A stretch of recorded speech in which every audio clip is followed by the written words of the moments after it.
ਏਕ ਓੰਕਾਰਾ ਸਤਿਗੁਰੂ ਤਿਹ ਪ੍ਰਸਾਦ ਸਚ ਹੋਏ। ਵਾਹਿਗੁਰੂ ਜੀ ਕੀ ਫਤਿਹ। ਵਿਘਨ ਵਿਨਾਸ਼ਨ ਸੋਏ। ਵਾਹਿਗੁਰੂ ਜੀ ਕੀ ਫਤਿਹ। ਵਿਘਨ ਵਿਨਾਸ਼ਨ ਸੋਏ।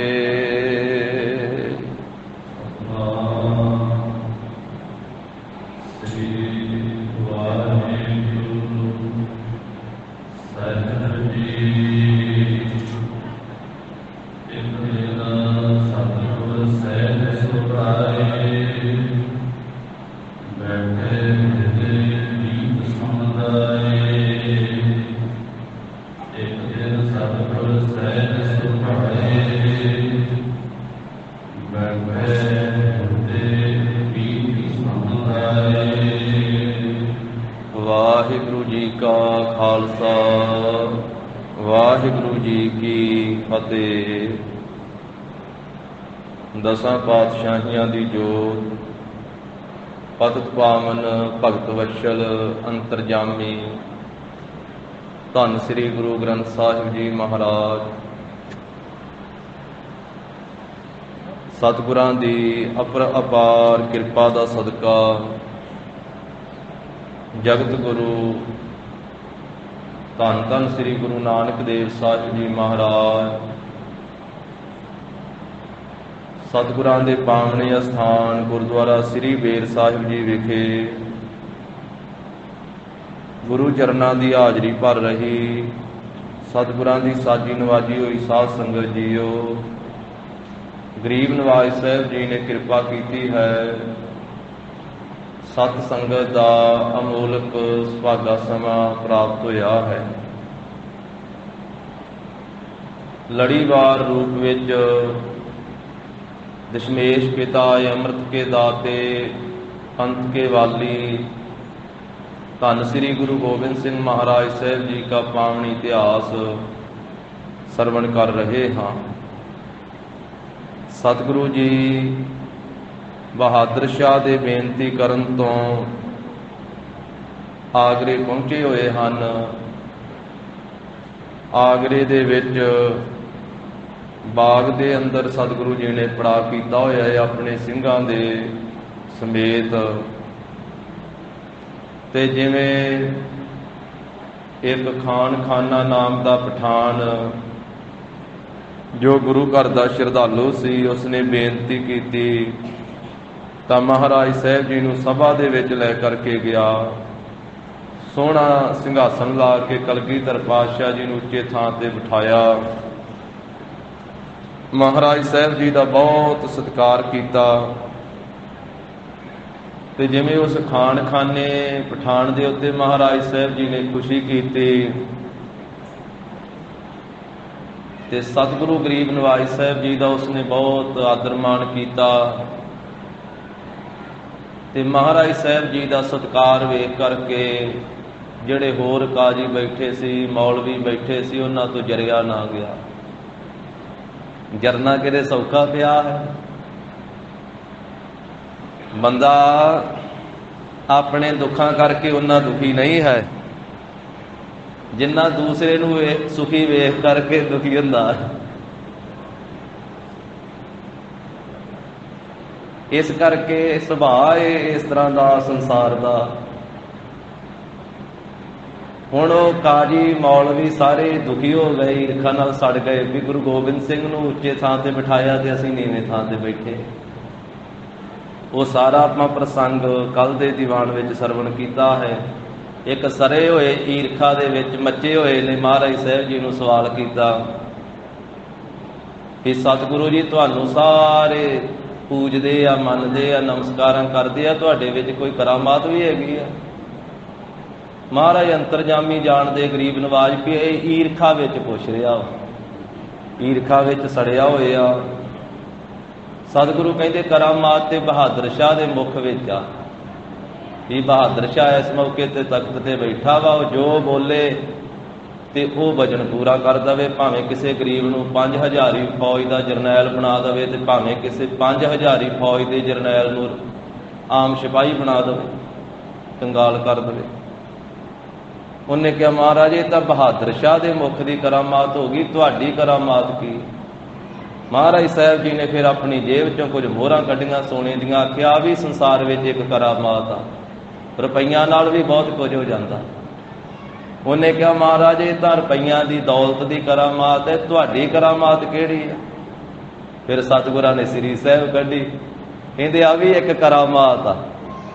ਹੁਣੇ ਤੇਰੇ ਆ ਸਿਰ ਦੇ ਉੱਤੇ ਵਾਰ ਕਰਦੇ ਆ, ਤੇਰੀ ਗਰਦਨ ਲਾ ਕੇ ਪਾਸੇ ਰੱਖ ਦਿੰਨੇ ਆ, ਜਿਵੇਂ ਟਾਹਣੀ ਨਾਲੋਂ ਫਲ ਤੋੜ ਕੇ ਪਾਸੇ ਕਰ ਦਈਦਾ, ਤੇ ਨਾ ਤੇਰੇ ਕੋਲ ਕੋਈ ਸਵਾਲ ਹੋਣਾ ਤੇ ਨਾ ਕੋਈ ਜਵਾਬ ਹੋਣਾ। ਮੈਂ ਐਵੇਂ ਝਗੜਿਆਂ 'ਚ ਵਿਅਰਥ ਜੀਵਨ ਬਤੀਤ ਕਰਦਾ। ਵੀ ਇੱਕ ਕਰਾਮਾਤ ਆ ਸੰਸਾਰ ਦੇ ਵਿੱਚ, ਸ਼ਸਤਰ ਵੀ ਹਥਿਆਰ ਵੀ।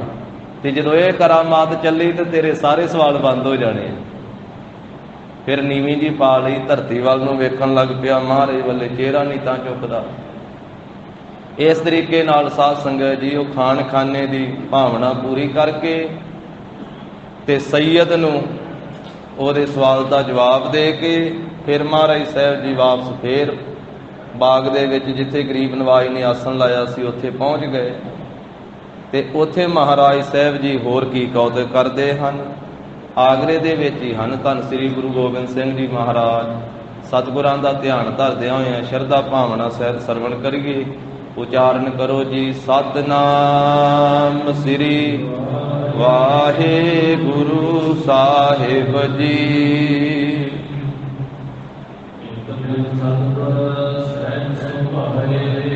ਇੱਕ ਦਿਨ ਦੀ ਗੱਲ ਆ ਵੀ ਧੰਨ ਸ੍ਰੀ ਗੁਰੂ ਗੋਬਿੰਦ ਸਿੰਘ ਜੀ ਮਹਾਰਾਜ ਸਹਿਜ ਸੁਭਾਅ ਸੁਤੇ ਸਿੱਧ ਹੀ ਮਹਾਰਾਜ ਬਾਗ ਵਿੱਚ ਬੈਠੇ ਹੋਏ ਸਨ। ਸਾਰਾ ਖਾਲਸਾ ਵੀ ਗੁਰੂ ਸਾਹਿਬ ਜੀ ਦੇ ਪਾਸ ਹੈ, ਹੋਰ ਵੀ ਸੰਗਤਾਂ ਦਰਸ਼ਨ ਕਰਨ ਵਾਸਤੇ ਆਉਂਦੀਆਂ ਆਗਰੇ ਸ਼ਹਿਰ ਦੀਆਂ। ਤੇ ਮਹਾਰਾਜ ਸਾਹਿਬ ਜੀ ਸਹਿਜ ਸੁਭਾਅ ਬੈਠੇ ਹੋਏ ਸਨ ਸਾਰਿਆਂ ਦੇ ਵਿੱਚ। ਤਾਂ ਕੁਝ ਪਠਾਨ ਇਕੱਠੇ ਹੋ ਕਰਕੇ ਆ ਗਏ। ਇਹ ਪਠਾਨ ਕੁਝ ਈਰਖਾ ਦੇ ਮਾਰੇ ਹੋਏ ਆਏ। ਇਹ ਆ ਕੇ ਕਹਿਣ ਲੱਗੇ, ਕਿਉਂਕਿ ਇਹਨਾਂ ਦੇ ਜਿਹੜੇ ਸੰਬੰਧੀ ਸਨ, ਕੁਝ ਇਹਨਾਂ ਦੇ ਬਜ਼ੁਰਗ, ਕੁਝ ਇਹਨਾਂ ਦੇ ਭਰਾ, ਉਹ ਸਰਕਾਰੀ ਫੌਜ ਦੇ ਵਿੱਚ ਅਨੰਦਪੁਰ ਸਾਹਿਬ ਚੜ੍ਹ ਕਰ ਕੇ ਗਏ ਸੀ। ਜਦੋਂ ਅਨੰਦਪੁਰ ਸਾਹਿਬ ਦੇ ਉੱਤੇ ਹਮਲਾ ਕਰਦੇ ਰਹੇ ਨਾ ਤੁਰਕਾਂ ਦੀ ਫੌਜ, ਉਦੋਂ ਕੁਝ ਇਹਨਾਂ ਦੇ ਸੰਬੰਧੀ ਮਾਰੇ ਗਏ ਸਨ ਤੇ ਕੁਝ ਚਮਕੌਰ ਦੀ ਜੰਗ ਦੇ ਵਿੱਚ ਮਾਰੇ ਗਏ ਸੀ ਮਹਾਰਾਜ ਸਾਹਿਬ ਜੀ ਦੇ ਸਿੰਘਾਂ ਦੇ ਹੱਥੋਂ, ਗੁਰੂ ਕੇ ਖਾਲਸੇ ਦੇ ਹੱਥੋਂ। ਤਾਂ ਉਹ ਇਕੱਠੇ ਹੋ ਕਰਕੇ ਆਏ ਵੀ ਆਪਾਂ ਹੁਣ ਗੁਰੂ ਗੋਬਿੰਦ ਸਿੰਘ ਤੋਂ ਕੁਝ ਰੁਪਈਏ ਲਈਏ, ਕੁਝ ਮਾਇਆ ਲਈਏ। ਇਹ ਪਿਛਲੇ ਸਮੇਂ ਤੋਂ ਹੀ ਚੱਲਦਾ ਵਾ, ਜਿਹਦਾ ਕੋਈ ਮਾਰਿਆ ਜਾਵੇ ਇਸ ਤਰੀਕੇ ਦੇ ਨਾਲ। ਅੱਜ ਕੱਲ੍ਹ ਵੀ ਹੈ ਨਾ, ਕੋਈ ਸਰਕਾਰੀ ਨੌਕਰੀ ਕਰਦਾ, ਉੱਥੇ ਉਹ ਚੜ੍ਹਾਈ ਕਰ ਜਾਵੇ ਤੇ ਫਿਰ ਉਹ ਸਰਕਾਰ ਉਹਨੂੰ ਮਾਇਆ ਦਿੰਦੀ। ਤਾਂ ਉਹਨਾਂ ਖਿਆਲ ਕੀਤਾ ਵੀ ਆਪਾਂ ਗੁਰੂ ਗੋਬਿੰਦ ਸਿੰਘ ਜੀ ਤੋਂ ਇਹਨਾਂ ਨੂੰ ਆਖੀਏ, ਹੁਣ ਆਪਣੇ ਇਲਾਕੇ 'ਚ ਆਏ ਆ ਇਕੱਠੇ ਹੋ ਕਰਕੇ ਵੀ ਸਾਡੇ ਸੰਬੰਧੀ ਤੁਸੀਂ ਮਾਰੇ ਆ ਜੀ ਤੇ ਤੁਸੀਂ ਸਾਨੂੰ ਮਾਇਆ ਦਿਓ। ਉਹ ਇਕੱਠੇ ਹੋ ਕਰਕੇ ਉਹ ਪਠਾਨ ਆਏ ਮਹਾਰਾਜ ਸਾਹਿਬ ਜੀ ਦੇ ਪਾਸ। ਉਹ ਸੋਢੀ ਪੁਲ ਦੇ ਨਿਸ਼ਾਨ ਸਰੂਪ ਧੰਨ ਸ੍ਰੀ ਗੁਰੂ ਗੋਬਿੰਦ ਸਿੰਘ ਮਹਾਰਾਜ ਦੇ ਪਾਸ ਆ ਗਏ ਕਿ ਤੁਸੀਂ ਜੰਗ ਦੇ ਵਿੱਚ ਸਾਡੇ ਸੰਬੰਧੀ ਮਾਰੇ ਆ ਤੇ ਸਾਨੂੰ ਕੋਈ ਉਹਨਾਂ ਦੇ ਵੱਡੇ ਹੁਣ ਮਾਇਆ ਦਿਓ, ਕੁਝ ਰੁਪਈਏ ਦਿਓ।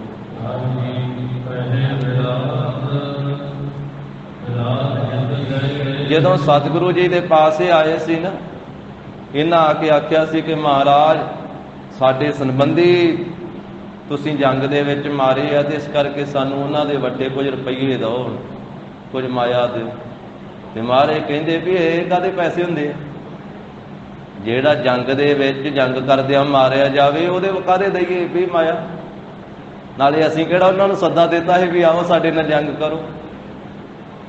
ਵੀ ਉਹ ਚੜ੍ਹ ਕੇ ਆਏ ਤੇ ਜਿਹੜੇ ਚੜ੍ਹ ਕੇ ਆਏ ਆ ਤੇ ਫਿਰ ਉਹਨਾਂ ਨੂੰ ਅੱਗੋਂ ਕੀ ਦੇਣਾ ਸੀ? ਜਿਹੜਾ ਚੜ੍ਹਾਈ ਕਰਕੇ ਸਾਡੇ ਘਰੇ ਹੀ ਆ ਗਿਆ, ਸਾਡੇ ਨਗਰ ਤੇ ਹੀ ਚੜ੍ਹਾਈ ਕਰਕੇ ਆ ਗਿਆ ਅਨੰਦਪੁਰ ਸਾਹਿਬ ਤੇ ਫਿਰ ਉਹ ਅਸੀਂ ਉਹਨਾਂ ਦਾ ਮੁਕਾਬਲਾ ਕੀਤਾ ਤੇ ਉਹ ਮਾਰੇ ਗਏ। ਉਹਨਾਂ ਦੇ ਪੈਸੇ ਤਾਂ ਕੋਈ ਨਹੀਂ ਬਣਦੇ। ਸਤਿਗੁਰੂ ਕਹਿੰਦੇ ਜੰਗ ਵਿੱਚ ਤਾਂ ਇਹ ਕੁਝ ਹੀ ਹੁੰਦਾ ਵਾ, ਜਦੋਂ ਜੰਗ ਹੋ ਜਾਵੇ ਉਦੋਂ ਤਾਂ ਮਰਨਾ ਮਰਾਉਣਾ ਹੀ ਹੁੰਦਾ। ਕੁਝ ਸਾਡੇ ਸਿੰਘ ਵੀ ਸ਼ਹੀਦ ਹੋਏ, ਕੋਈ ਦੂਸਰੀ ਫੌਜ ਵੀ ਮਾਰੀ ਗਈ। ਜੰਗ ਦੇ ਵਿੱਚ ਇਹ ਕੁਝ ਹੀ ਹੁੰਦਾ ਵਾ। ਜੰਗ ਵਿੱਚ ਮਰਿਆਂ ਦੇ ਅਸੀਂ ਪੈਸੇ ਤੁਹਾਨੂੰ ਭਲਾ ਕਿਉਂ ਦਈਏ? ਨਾਲੇ ਉਹ ਸਾਡੇ ਤੇ ਚੜ੍ਹ ਕੇ ਆਏ, ਫਿਰ ਅਸੀਂ ਉਹਨਾਂ ਨੂੰ ਮਾਰਨਾ ਹੀ ਸੀ। ਤਾਂ ਇਹ ਜਦੋਂ ਮਹਾਰਾਜ ਸਾਹਿਬ ਜੀ ਨੇ ਇਸ ਤਰ੍ਹਾਂ ਬਚਨ ਕੀਤੇ ਤਾਂ ਫਿਰ ਉਹ ਕਾਜੀ ਦੇ ਕੋਲੇ ਚਲੇ ਗਏ, ਪਠਾਨ ਇਕੱਠੇ ਹੋ ਕੇ ਕਿ ਹੁਣ ਇੱਥੇ ਆਏ ਆ ਤੇ ਕਾਜੀ ਤੋਂ ਆਪਾਂ ਰਿਪੋਰਟ ਲਿਖਾ ਕੇ ਤੇ ਬਹਾਦਰ ਸ਼ਾਹ ਦੇ ਕੋਲੇ ਸਾਰੀ ਗੱਲ ਪਹੁੰਚੇਗੀ। ਤਾਂ ਇਕੱਠੇ ਹੋ ਕਰਕੇ ਆਪਣੀ ਫਰਿਆਦ ਲੈ ਕਰਕੇ ਕਾਜੀ ਕੋਲੇ ਪਹੁੰਚ ਗਏ। ਕਹਿੰਦੇ ਜੀ ਗੁਰੂ ਗੋਬਿੰਦ ਸਿੰਘ ਨੇ ਜੰਗ ਦੇ ਵਿੱਚ ਸਾਡੇ ਰਿਸ਼ਤੇਦਾਰ ਮਾਰੇ। ਕੋਈ ਕਹਿੰਦਾ ਮੇਰੇ ਪਿਤਾ ਨੂੰ ਮਾਰਿਆ, ਕੋਈ ਕਹਿੰਦਾ ਮੇਰੇ ਭਰਾ ਨੂੰ ਮਾਰਿਆ, ਕੋਈ ਕਹਿੰਦਾ ਸਾਡੇ ਪੁੱਤਰਾਂ ਨੂੰ ਮਾਰਿਆ। ਕਿੱਥੇ ਮਾਰਿਆ? ਕਹਿੰਦੇ ਜੀ ਆਨੰਦਪੁਰ ਸਾਹਿਬ ਜੰਗ ਦੇ ਵਿੱਚ, ਚਮਕੌਰ ਦੇ ਜੰਗ ਦੇ ਵਿੱਚ। ਇਸ ਕਰਕੇ ਅਸੀਂ ਗੁਰੂ ਸਾਹਿਬ ਤੋਂ ਕੁਝ ਮਾਇਆ ਚਾਹੁੰਦੇ ਹਾਂ ਵੀ ਸਾਨੂੰ ਮਿਲ ਜਾਵੇ। ਸਾਡੇ ਹੁਣ ਸੰਬੰਧੀ ਤਾਂ ਜਿਹੜੇ ਮਰ ਗਏ ਉਹ ਤਾਂ ਨਹੀਂ ਵਾਪਸ ਆਉਣੇ, ਪਰ ਸਾਨੂੰ ਕੁਝ ਮਾਇਆ ਤਾਂ ਮਿਲ ਜਾਵੇ। ਤਾਂ ਉਹ ਜਾ ਕਰਕੇ ਦੱਸਣ ਲੱਗੇ, ਕਹਿਣ ਲੱਗੇ ਇਸ ਤਰ੍ਹਾਂ ਦੀ ਜ਼ਬਰਦਸਤੀ ਹੈ ਸਾਡੇ ਉੱਤੇ ਗੁਰੂ ਦੀ ਕੀਤੀ ਹੋਈ, ਸਾਨੂੰ ਇਹ ਧਨ ਮਿਲਣਾ ਚਾਹੀਦਾ ਹੈ। ਤੋ ਇਸ ਕਰਕੇ ਵੀ ਸਾਡਾ ਦੋਸ਼ ਕੀ ਹੈ? ਕਹਿੰਦੇ ਵੀ ਸਾਡੇ ਸੰਬੰਧੀਆਂ ਨੂੰ ਮਾਰਿਆ ਜੀ, ਇਸ ਕਰਕੇ ਸਾਨੂੰ ਧਨ ਜ਼ਰੂਰ ਦਿਵਾਓ ਗੁਰੂ ਸਾਹਿਬ ਦੇ ਪਾਸੋਂ। ਤੇ ਕਾਜੀ ਵੀ ਉਹ ਈਰਖਾ ਦੇ ਵਿੱਚ ਹੀ ਮੱਚਿਆ ਹੋਇਆ ਸੀ। ਉਹ ਕਾਜੀ ਨੇ ਉਸ ਵੇਲੇ ਇੱਕ ਪਰਵਾਨਾ ਜਿਹਾ ਲਿਖ ਦਿੱਤਾ। ਉਹ ਬਹੁਤੇ ਪਠਾਨ ਇਕੱਠੇ ਹੋ ਕਰਕੇ ਤੇ ਕਾਜੀ ਦਾ ਲਿਖਿਆ ਹੋਇਆ ਪਰਵਾਨਾ ਨਾ, ਉਹਦੇ ਤੇ ਲਿਖਿਆ ਵਾ ਵੀ ਗੁਰੂ ਗੋਬਿੰਦ ਸਿੰਘ ਜੀ ਇਹਨਾਂ ਨੂੰ ਤੁਸੀਂ ਆ ਮਾਇਆ ਦਿਓ ਪਠਾਨਾਂ ਨੂੰ। ਤੇ ਉਹ ਪਰਵਾਨਾ ਜਿਹਾ ਲੈ ਕਰਕੇ ਪਠਾਨ ਇਕੱਠੇ ਹੋ ਕੇ 10ਵੇਂ ਪਾਤਸ਼ਾਹ ਦੇ ਪਾਸ ਆ ਗਏ। ਤੇ ਜਦੋਂ ਗੁਣਾਂ ਦੇ ਖਜ਼ਾਨੇ ਧੰਨ ਸ੍ਰੀ ਗੁਰੂ ਗੋਬਿੰਦ ਸਿੰਘ ਮਹਾਰਾਜ ਸਾਹਿਬ ਜੀ ਨੇ ਵੇਖਿਆ ਤੇ ਮਹਾਰਾਜ ਦਾ ਖਾਲਸਾ ਆਲੇ ਦੁਆਲੇ ਬੈਠਾ ਹੋਇਆ ਵਾ, ਸਤਿਗੁਰਾਂ ਦਾ ਦਰਬਾਰ ਸਜਿਆ ਹੋਇਆ। ਤੇ ਸਭਾ ਦੇ ਵਿੱਚ ਉਹਨਾਂ ਪਠਾਣਾਂ ਨੂੰ ਫਿਰ ਮਹਾਰਾਜ ਸਾਹਿਬ ਨੇ ਆਖਿਆ, ਮਹਾਰਾਜ ਕਹਿੰਦੇ ਪਠਾਣੋ ਸੁਣੋ, ਆ ਤੁਸੀਂ ਲੈ ਕੇ ਆਏ ਆ ਨਾ ਕਾਜੀ ਦਾ ਪਰਵਾਨਾ ਜਿਹਾ ਲਿਖਿਆ ਹੋਇਆ ਕਿ ਕਾਜੀ ਦਾ ਹੁਕਮ ਸਾਡੇ ਤੇ ਲੈ ਆਏ ਤੁਸੀਂ, ਤੇ ਸਾਡੀ ਗੱਲ ਸੁਣੋ ਪਠਾਣੋ, ਤੁਸੀਂ ਹੁਣ ਜਾਓ ਵਾਪਸ। ਤੁਸੀਂ ਸਾਡੀ ਆ ਸਲਾਹ ਦਿਓ ਕਾਜੀ ਨੂੰ ਜਾ ਕੇ। ਅਸੀਂ ਜਿਹੜੀ ਗੱਲ ਕਹਿੰਦੇ ਆ ਨਾ ਇਹ ਜਾ ਕੇ ਤੁਸੀਂ ਆਪਣੇ ਕਾਜੀ ਨੂੰ ਸਮਝਾ ਦਿਓ ਕਿ ਜਿੱਥੇ ਤੁਹਾਡੀ ਸਾਰੀ ਫੌਜ ਹੈ ਨਾ, ਤੁਹਾਡਾ ਲਸ਼ਕਰ ਹੈ, ਤੇ ਉਹ ਲਸ਼ਕਰ ਦੇ ਵਿੱਚ ਤੁਹਾਡੀ ਫੌਜ ਦੇ ਵਿੱਚ ਮੱਖੀਆਂ ਬਹੁਤ ਹਨ। ਤੇ ਜਿਹੜਾ ਤੁਸੀਂ ਖਾਣਾ ਬਣਾਉਂਦੇ ਹੋ ਖਾਣ ਵਾਸਤੇ, ਤੇ ਉਹ ਖਾਣਾ ਮਕਰੂ ਕਰ ਰਹੀਆਂ ਵਾ ਮੱਖੀਆਂ, ਭਾਵ ਖਾਣਾ ਗੰਦਾ ਕਰ ਰਹੀਆਂ ਵਾ। ਰੋਟੀ ਪਾਣੀ ਦੇ ਉੱਤੇ, ਸਬਜ਼ੀ ਭਾਜੀ ਉੱਤੇ ਮੱਖੀਆਂ ਬਹਿ ਰਹੀਆਂ। ਤੇ ਮੱਖੀਆਂ ਜਿਹੜੀਆਂ ਵਾ, ਕਿਉਂਕਿ ਸਾਰੀ ਇੱਕ ਥਾਂ ਤੇ ਗੰਦੇ ਮੰਦੇ ਥਾਂ ਤੇ ਮੱਖੀਆਂ ਬਹਿੰਦੀਆਂ ਰਹਿੰਦੀਆਂ, ਕਿ ਉਹ ਰੋਟੀਆਂ ਤੇ ਬੈਠਦੀਆਂ, ਸਬਜ਼ੀ ਤੇ ਬੈਠਦੀਆਂ, ਤੁਹਾਡਾ ਖਾਣਾ ਜਿਹੜਾ ਖਰਾਬ ਕਰ ਰਹੀਆਂ ਮੱਖੀਆਂ, ਖਾਣਾ ਮਕਰੂ ਕਰ ਰਹੀਆਂ। ਕਿ ਖਾਣਾ ਜਿਹੜਾ ਉਹ ਖਾਣ ਯੋਗ ਨਹੀਂ ਰਹਿ ਜਾਂਦਾ ਜਿਹਦੇ ਉੱਤੇ ਮੱਖੀਆਂ ਬਹਿ ਰਹੀਆਂ, ਤੇ ਉਹ ਤੁਹਾਡਾ ਖਾਣਾ, ਤੁਹਾਡਾ ਭੋਜਨ ਗੰਦਾ ਕਰ ਰਹੀਆਂ ਹਨ। ਆ ਜਿਹੜਾ ਪਰਵਾਨਾ ਤੁਸੀਂ ਸਾਡੇ ਤੇ ਭੇਜਿਆ ਨਾ, ਪਹਿਲਾਂ ਉਹ ਮੱਖੀਆਂ ਦੇ ਉੱਤੇ ਭੇਜੋ ਵੀ ਜੇ ਤਾਂ ਮੱਖੀਆਂ ਮੰਨ ਲੈਣ ਤੁਹਾਡੀ ਗੱਲ। ਇਹ ਮਹਾਰਾਜ ਸਾਹਿਬ ਜੀ ਨੇ ਆਖਿਆ ਵੀ ਉਹ ਮੱਖੀਆਂ ਦੇ ਉੱਤੇ ਆਪਣਾ ਆ ਇਲਾਮ ਲਿਖ ਕਰਕੇ, ਆ ਪਰਵਾਨਾ ਲਿਖ ਕਰਕੇ ਭੇਜੋ। ਮੱਖੀਆਂ ਨੂੰ ਕਹੋ ਵੀ ਖਾਣੇ ਦੇ ਉੱਤੇ ਨਾ ਆ ਕੇ ਬੈਠਣ, ਖਾਣਾ ਖਰਾਬ ਨਾ ਕਰਨ। ਆਪ ਵੀ ਖਾਣੇ ਉੱਤੇ ਨਾ ਬੈਠਣ ਦਿਓ, ਉਹਨਾਂ ਨੂੰ ਹਟਾ ਦਿਓ ਆਪਣਾ ਪਰਵਾਨਾ ਕਰਕੇ। ਵੇਖਦੇ ਆ ਤੁਹਾਡੇ ਕਾਜੀ ਦਾ ਪਰਵਾਨਾ ਮੱਖੀਆਂ ਮੰਨਦੀਆਂ ਕਿ ਨਹੀਂ ਮੰਨਦੀਆਂ। ਇਸ ਤਰ੍ਹਾਂ ਮਹਾਰਾਜ ਸਾਹਿਬ ਜੀ ਨੇ ਕਹਿ ਕੇ ਤੇ ਉਹ ਕਾਜੀ ਦਾ ਆਇਆ ਹੋਇਆ ਪਰਵਾਨਾ ਜਿਹਾ ਉਸੇ ਵੇਲੇ ਪਾੜ ਦਿੱਤਾ, ਚੀਰ ਦਿੱਤਾ ਵੀ ਤੁਹਾਡੇ ਕਾਜੀ ਦਾ ਪਰਵਾਨਾ ਤੇ ਮੱਖੀ ਨਹੀਂ ਮੰਨ ਸਕਦੀ ਤੇ ਅਸੀਂ ਕਿੱਥੋਂ ਮੰਨੀਏ।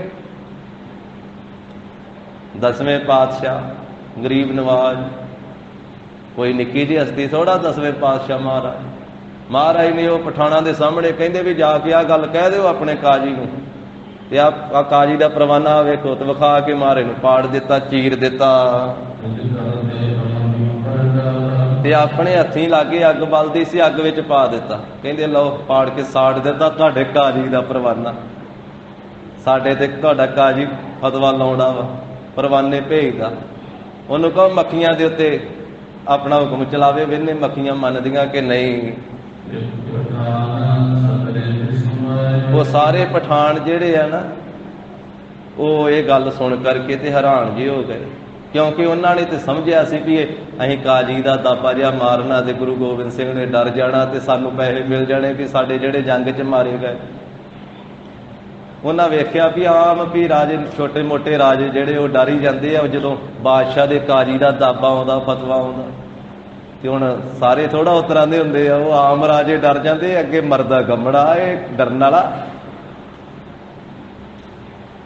गरीब नवाज सच्चे पातशाह वह प्रगट्यो मरदया गमड़ा वरी आम अकेला। वाहो वाहो गोबिंद सिंह आपे गुर चेला। जिहड़ा वरियाम या अकेला है, मरदया गमड़ा है, उन्होंने डराउण वाली कोई है ही नहीं ताकत भी जिहड़ी गुरु गोबिंद सिंह जी नूं डरा सके। महाराज ने उपाड़ दिता ते जिहड़े पठान सी फिर सारे हैरान जी हो गए भी है इन्हां ने शाही काजी का परवाना भी पाड़ दिता, बहादुर शाह दे काजी का परवाना पाड़ दिता कि कोई इन्हां ने प्रभाव नहीं मन्निया, कोई डर नहीं मन्निया। तां हैरान हो करके पठान जिहड़े वो चले गए, उठ करके ते काजी दे पास आ गए तूरन छेती नाल। कहंदे काजी साहब तुहाडे परवाने नूं गुरु ने नहीं मन्निया, वो सगों जिहड़ा तुसीं परवाना लिख के भेजिया ना वो कागज पाड़ के ते अग विच पा दिता, साड़ दिता। ते उन्हां ने आखिया भी काजी नूं कहो अपना हुक्म जिहड़ा वो मक्खियां ते चलावे, अपना परवाना मक्खियां दे सुनावे, भला मक्खियां मनदियां कि नहीं। ये गल सुन के 10वें पातशाह दी ते काजी सड़ बल के स्वाह हो गया, कोले हो गया, ईरखा दी अग विच सड़ गया। उंज बंदा एवें ही हौमे जी चुकी फिरदा वा, इहदा हुक्म ते एक मक्खी ते नहीं चल सकदा, एक कीड़ी ते नहीं चल सकदा, बंदियां ते चलाउण दा यतन करदा, चलाउंदा ही है जिन्नी किसे दी चले। उंज ही फूं फां करदा, घर विच आफड़िया बंदा कहंदा ही है भी जिहड़ा मेरे थल्ले है मैं चलावां ओहदे ते अपनी गल, अपना दबदबा जिहा पावां। पर सारे नहीं मनदे हुंदे, विरले विरले हुंदे। कोई किसे नूं आदत पई हुंदी वो थल्ले लग के चलण दी, चमचागिरी जी करन दी, कोई नहीं फिर मनदा। ते वो अगे सतगुरु तां 10वें पातशाह आपा मालक धन श्री गुरु गोबिंद सिंह जी महाराज। तां काजी ने जिस वेले गल सुनी ना भी महाराज ने आख्या मक्खियां ते चला अपना परवाना, ते नाले भी मेरा वो परवाना महाराज ने पाड़ के ते अग विच पा के साड़ दिता। ते ये गल सुन करके बहुत सड़िया मचिया, क्योंकि हुण वाह पेश तां कोई जांदी नहीं, सड़ना मचना ही आ। ईरखा दी अग दे विच रिझी भुजी जांदा है। हाँ गवार मूर्ख कहंदे बेसमझ जानदा नहीं गुरु साहब दी वडियाई नूं, पर सगों गुस्सा कीता उन्हें, गुस्से विच भरिया पीता गया। होर तां यतन कोई नहीं चलिया उस काजी दा। ते उन्हें ख्याल किया भी हुण बादशाह नूं जाके दसां। बहादुर शाह जी ना बादशाह नवां ही बनिया हले, ते महाराज साहब जी दी सहायता नाल ही बहादुर शाह बनिया। पर ये काजी ते बाकी लोग नहीं ना जानते महाराज की महिमा। तो वह बहादुर शाह दे कोले चले गया काजी उठ के। किथे आ फिर पढ़ो। कहन लगा भी जिहड़ा परवाना मैं भेजिया सी ना वो गुरु साहब ने मोड़ दिता, मन्निया नहीं। मैं उन्हां दे उत्ते परवाना लिख के भेजिया सी, इस करके ਸ਼ਰ੍ਹਾ ਦੇ ਵਿੱਚ, ਸ਼ਰ੍ਹਾ ਜਿਹੜੀ ਹੈ ਉਹਨੂੰ ਹਾਨ ਕਰ ਰਹੇ ਆ, ਹਾਨੀ ਕਰ ਰਹੇ ਆ ਗੁਰੂ ਗੋਬਿੰਦ ਸਿੰਘ।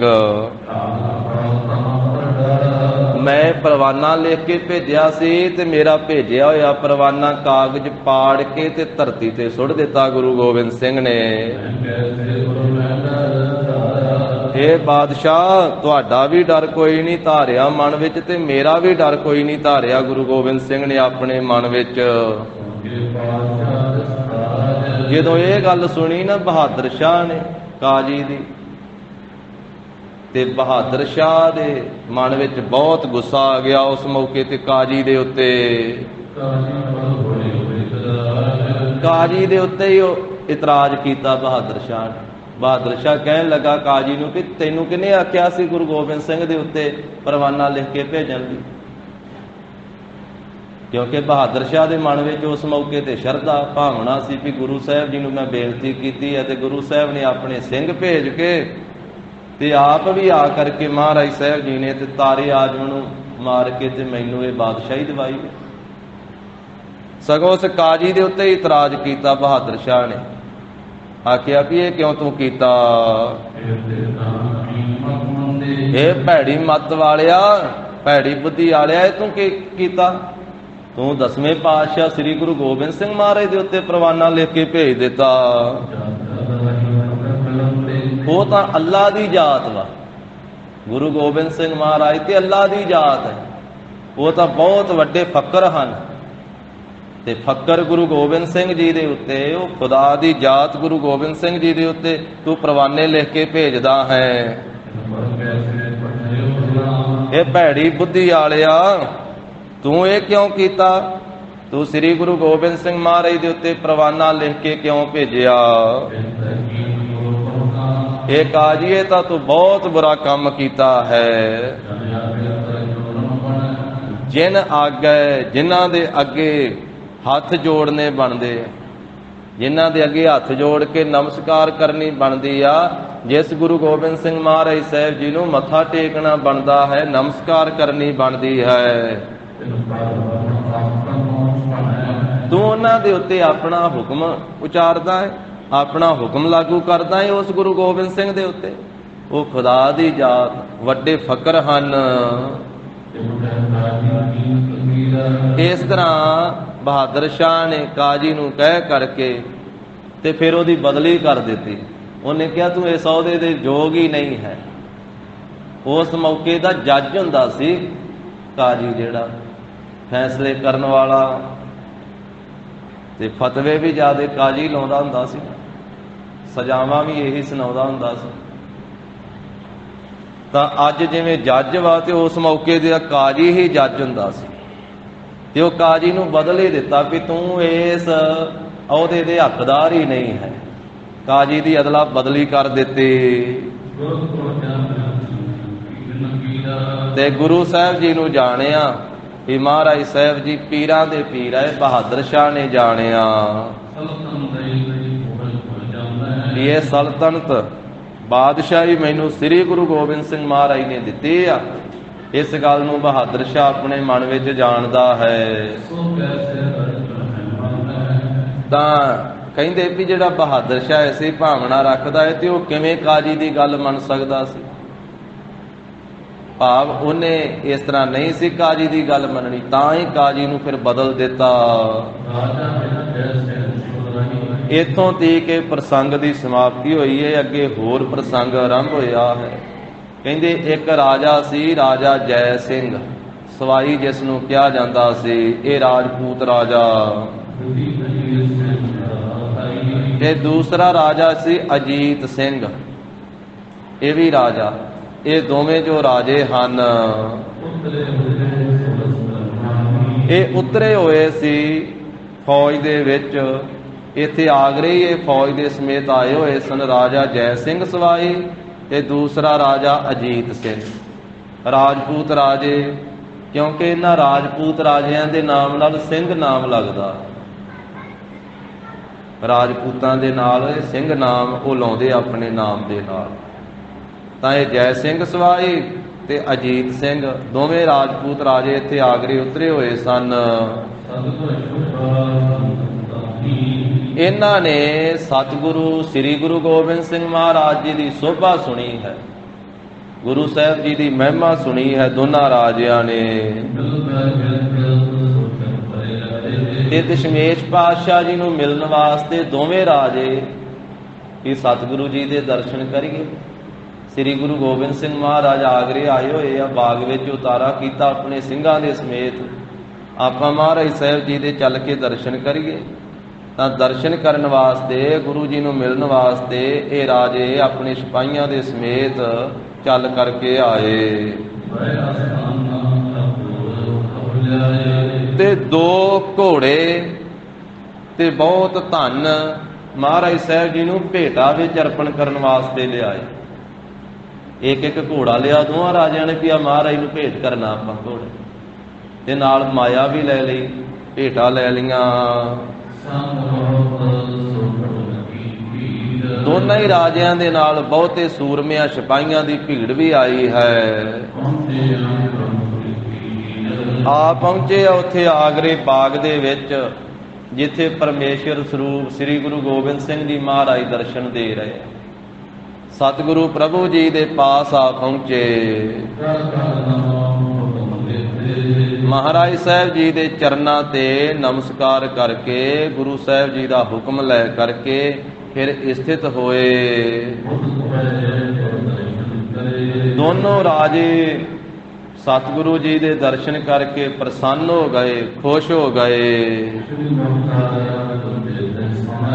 ਸੁਭਾਏਮਾਨ ਮੁਖ ਤੋਂ ਸ੍ਰੀ ਗੁਰੂ ਗੋਬਿੰਦ ਸਿੰਘ ਮਹਾਰਾਜ ਜੀ ਨੇ ਇਹਨਾਂ ਦੋਹਾਂ ਰਾਜਿਆਂ ਤੋਂ ਉਸ ਮੌਕੇ ਪੁੱਛਿਆ।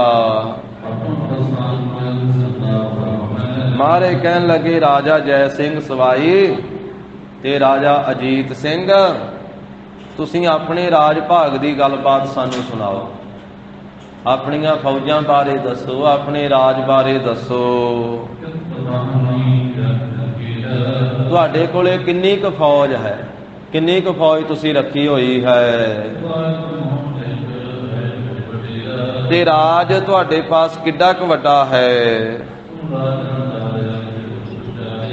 ਮਹਾਰਾਜ ਸਾਹਿਬ ਜੀ ਦਾ ਇਹ ਬਚਨ ਸੁਣ ਕਰਕੇ ਰਾਜਿਆਂ ਨੇ ਹੱਥ ਜੋੜ ਕਰਕੇ ਆਖਿਆ, ਕਹਿਣ ਲੱਗੇ, ਮਹਾਰਾਜ ਸਾਡੇ ਕੋਲੇ ਇੰਨੀ ਫੌਜ ਹੈ ਵੀ ਅਸੀਂ ਆਪਣੇ ਸਾਰੇ ਦੇਸ਼ ਦੇ ਵਿੱਚੋਂ ਜੇ ਸਾਰੇ ਇਕੱਠੇ ਕਰੀਏ, ਮਹਾਰਾਜ 1.25 ਲੱਖ ਘੋੜਾ ਸਾਡੇ ਕੋਲੇ ਹੈ। ਇਹ ਸਾਰੇ ਜਿੱਥੇ ਜਿੱਥੇ ਸਾਡੇ ਇਹ ਫੌਜ ਖਿਲਰੀ ਹੋਈ ਹੈ, ਸਾਰੇ ਘੋੜੇ ਵੱਖ-ਵੱਖ ਥਾਵਾਂ ਤੇ ਜਿੰਨੇ ਵੀ ਤਬੇਲਿਆਂ ਵਿੱਚ ਰੱਖੇ ਹੋਏ ਆ, ਹੋਰ ਫੌਜਾਂ ਕੋਲੇ ਸਾਰੇ ਗਿਣ ਲਈਏ ਤੇ 1.25 ਲੱਖ ਘੋੜਾ ਬਣ ਜਾਂਦਾ ਸਾਡਾ ਦੋਨਾਂ ਰਾਜਿਆਂ ਦਾ। ਤੇ ਇਸ ਤਰ੍ਹਾਂ ਸਾਰਿਆਂ ਦਾ ਜਿਹੜਾ ਖਰਚਾ ਹੈ ਉਹ ਬਹੁਤਾ ਚੱਲਦਾ ਹੈ। ਸਾਡੇ ਕੋਲੇ ਜਿਹੜੇ ਸਿਪਾਹੀ ਆ ਮਹਾਰਾਜ, ਉਹ ਤੇਗ ਦੇ ਬਹੁਤ ਧਨੀ ਆ। ਇਹ ਰਾਜਪੂਤਾਂ ਦੇ ਪੁੱਤਰ ਹਨ ਤੇ ਬਹੁਤ ਤੇਗ ਚਲਾਉਣ ਦੇ ਧਨੀ ਹਨ ਸਾਡੇ ਸਿਪਾਹੀ। ਇੱਕ ਛਿਣ ਦੇ ਵਿੱਚ ਹੀ ਦੁਸ਼ਮਣ ਨੂੰ ਕਸੂਤ ਸੰਕਟ ਵਿੱਚ ਪਾ ਦਿੰਦੇ ਆ, ਦੁਸ਼ਮਣ ਨੂੰ ਮਾਰ ਦਿੰਦੇ ਆ। ਇਸ ਤਰ੍ਹਾਂ ਦੇ ਬਹਾਦਰ ਸੂਰਮੇ ਸਾਡੇ ਕੋਲੇ ਹਨ। ਸਾਡੇ ਦੋਨਾਂ ਕੋਲੇ ਮਹਾਰਾਜ 2.5 ਲੱਖ ਫੌਜ ਬਣ ਜਾਂਦੀ ਹੈ। ਇਸ ਤਰ੍ਹਾਂ ਬਹੁਤੇ ਜਿਹੜਾ ਘੋੜਾ ਹੈ ਉਹ 1.25 ਲੱਖ ਘੋੜਾ, 2.5 ਲੱਖ ਫੌਜ, ਇਹ ਮਹਾਰਾਜ ਨਾਲ ਚੱਲਦੀ ਹੈ। ਫਿਰ ਦਿਨਾਂ ਦੇ ਤਾਈਂ ਮਹਾਰਾਜ ਸਾਹਿਬ ਜੀ ਨੇ ਫਰਮਾਇਆ, ਸ੍ਰੀ ਗੁਰੂ ਗੋਬਿੰਦ ਸਿੰਘ ਗਰੀਬ ਨਵਾਜ ਸਾਹਿਬ ਜੀ ਨੇ, ਮਹਾਰਾਜ ਕਹਿੰਦੇ ਤੁਹਾਡੇ ਕੋਲੋਂ ਇਲਾਕਾ ਰਾਜ ਭਾਗ ਵੀ ਬਹੁਤ ਹੈ ਤੇ ਫੌਜ ਵੀ ਬਹੁਤ ਹੈ ਤੁਹਾਡੇ ਦੋਨਾਂ ਰਾਜਿਆਂ ਕੋਲੇ, ਤੇ ਤੁਹਾਡੇ ਕੋਲੇ ਸੂਰਮੇ ਵੀ ਬੜੇ ਸ਼ਸਤਰਧਾਰੀ ਹਨ ਤੇ ਤੁਹਾਡਾ ਤੇਜ ਪ੍ਰਤਾਪ ਵੀ ਬਹੁਤ ਹੈ। ਤੁਸੀਂ ਹੋ ਤਾਂ ਬੜੇ ਬਹਾਦਰ, ਤੁਹਾਡੇ ਕੋਲੇ ਸੂਰਮੇ ਵੀ ਬੜੇ ਤਗੜੇ ਤਗੜੇ ਆ, ਰਾਜਪੂਤ ਪੁੱਤਰ ਜੇ ਤੁਹਾਡੇ ਕੋਲੇ ਫੌਜ, ਰਾਜਪੂਤਾਂ ਦੇ ਪੁੱਤਰ ਉਹ ਸਿਪਾਹੀ ਆ ਤੁਹਾਡੇ ਕੋਲੇ, ਘੋੜੇ ਵੀ ਬਹੁਤ ਆ ਤੁਹਾਡੇ ਕੋਲੇ, ਫੌਜ ਵੀ ਬਹੁਤ ਹੈ ਤੇ ਦੇਸ਼ ਇਲਾਕਾ ਵੀ ਬਹੁਤ ਹੈ। ਪਰ ਇੱਕ ਜਿਹੜੀ ਗੱਲ ਆ ਉਹ ਤੁਸੀਂ ਬਹੁਤ ਬੁਰੀ ਕਰਦੇ ਹੋ, ਮਾੜੀ ਕਰਦੇ ਹੋ। ਤੁਸੀਂ ਆਪਣੇ ਹੱਥੀਂ ਗਾਂ ਕਸਾਈ ਦੇ ਹੱਥ ਵਿੱਚ ਦੇ ਦਿੰਦੇ ਹੋ। ਦਸ਼ਮੇਸ਼ ਪਾਤਸ਼ਾਹ ਕਹਿੰਦੇ ਏਡੇ ਵੱਡੇ ਤੁਸੀਂ ਸੂਰਮੇ ਹੋ ਕੇ, ਰਾਜਪੂਤ ਰਾਜੇ ਹੋ ਕੇ ਤੇ ਇੰਨੀ ਫੌਜ ਦੇ ਮਾਲਕ ਹੋ ਕੇ ਤੇ ਤੁਸੀਂ ਆਪਣੇ ਹੱਥੀਂ ਗਾਂ ਕਸਾਈ ਨੂੰ ਦੇ ਕੇ ਮਰਵਾਉਂਦੇ ਹੋ। ਜਦੋਂ ਤੁਸੀਂ ਆਪਣੇ ਹੱਥੀਂ ਗਊ ਨੂੰ ਕਸਾਈ ਦੇ ਹੱਥ ਵਿੱਚ ਦਿੰਦੇ ਹੋ ਤੇ ਆਪਣਾ ਧਰਮ ਖਤਮ ਕਰ ਲੈਂਦੇ ਹੋ, ਤੁਸੀਂ ਆਪਣਾ ਧਰਮ ਵਿਨਾਸ਼ ਕਰ ਦਿੰਦੇ ਹੋ। ਕਲਗੀਧਰ ਪਾਤਸ਼ਾਹ ਦੀ ਰਸਨਾ ਦੇ ਬੋਲ ਸੁਣ ਕਰਕੇ ਦੋਵੇਂ ਰਾਜੇ ਹੈਰਾਨ ਹੋ ਗਏ ਕਿ ਇਹ ਮਹਾਰਾਜ ਸਾਹਿਬ ਜੀ ਨੇ ਕੀ ਬਚਨ ਕੀਤਾ। ਚਿੱਤ ਵਿੱਚ ਚਿਤਵਨ ਲੱਗੇ ਵੀ ਇਹ ਗੱਲ ਮਹਾਰਾਜ ਦੀ ਜਾਣੀ ਨਹੀਂ ਜਾਂਦੀ, ਸਮਝੀ ਨਹੀਂ ਜਾਂਦੀ ਵੀ ਮਹਾਰਾਜ ਸਾਹਿਬ ਨੇ ਕੀ ਬੁਝਾਰਤ ਜੀ ਪਾ ਦਿੱਤੀ ਵੀ ਅਸੀਂ ਤਾਂ ਕੋਈ ਗਾਵਾਂ ਨਹੀਂ ਦਿੰਦੇ ਕਸਾਈਆਂ ਨੂੰ। ਤੇ ਮਹਾਰਾਜ ਸਾਹਿਬ ਜੀ ਕਹਿੰਦੇ ਵੀ ਤੁਸੀਂ ਆਪਣੇ ਹੱਥੀਂ ਗਾਂ ਕਸਾਈ ਨੂੰ ਦੇ ਦਿੰਦੇ ਹੋ। ਸੋਚਣ ਲੱਗ ਪਏ ਵੀ ਸਾਡੇ ਤਾਂ ਇਲਾਕੇ ਵਿੱਚ, ਸਾਰੇ ਦੇਸ਼ ਵਿੱਚ ਕਿਸੇ ਥਾਂ ਤੇ ਵੀ ਅਸੀਂ ਤੇ ਕਿਤੇ ਕਸਾਈ ਖਾਨਾ ਵਸਣ ਨਹੀਂ ਦਿੰਦੇ, ਕਿਤੇ ਕਸਾਈਆਂ ਨੂੰ ਰਹਿਣ ਨਹੀਂ ਦਿੰਦੇ। ਜਿੱਥੋਂ ਤੱਕ ਸਾਡਾ ਇਲਾਕਾ ਵਸਦਾ ਹੈ, ਜਦੋਂ ਅਸੀਂ ਕੋਈ ਕਸਾਈ ਵੇਖਦੇ ਹਾਂ ਤੇ ਛੇਤੀ ਉਸ ਨੂੰ ਖਤਮ ਕਰ ਦਿੰਦੇ ਹਾਂ। ਫਿਰ ਬੇਨਤੀ ਕੀਤੀ ਹੈ, ਸਤਿਗੁਰੂ ਜੀ ਇਹ ਗੱਲ ਤੁਸੀਂ ਕਿਹਦੇ ਤੋਂ ਸੁਣੀ ਹੈ? ਮਹਾਰਾਜ ਵੀ ਅਸੀਂ ਗਾਂ ਕਸਾਈ ਦੇ ਹੱਥ ਵਿੱਚ ਦਿੰਦੇ ਆ, ਕਿਹਦੇ ਪਾਸੋਂ ਆਪ ਜੀ ਨੇ ਇਹ ਗੱਲ ਸੁਣੀ? ਫਰਮਾਓ ਕਿਰਪਾ ਕਰੋ। ਮਹਾਰਾਜ ਜਿਸ ਤੇ ਤੁਸੀਂ ਉਪਦੇਸ਼ ਦੇ ਕਰਕੇ ਤੇ ਇਹ ਹਟਾਉਂਦੇ ਹੋ। ਮਹਾਰਾਜ ਸਾਹਿਬ ਜੀ ਨੇ ਫਿਰ ਸੁਭਾਏ ਮਨ ਮੁਖ ਤੋਂ ਇਹ ਸਾਰਾ ਭੇਤ ਦੱਸਿਆ ਵੀ ਅਸੀਂ ਕਿਹੜੀ ਗੱਲ ਕਹਿੰਦੇ ਹਾਂ। ਮਹਾਰਾਜ ਕਹਿੰਦੇ ਆ ਨਾ ਬਾਹਰਲੇ ਕਸਾਈ ਦੀ, ਨਾ ਬਾਹਰਲੀ ਗਾਂ ਦੀ ਅਸੀਂ ਗੱਲ ਕਰਦੇ ਆ।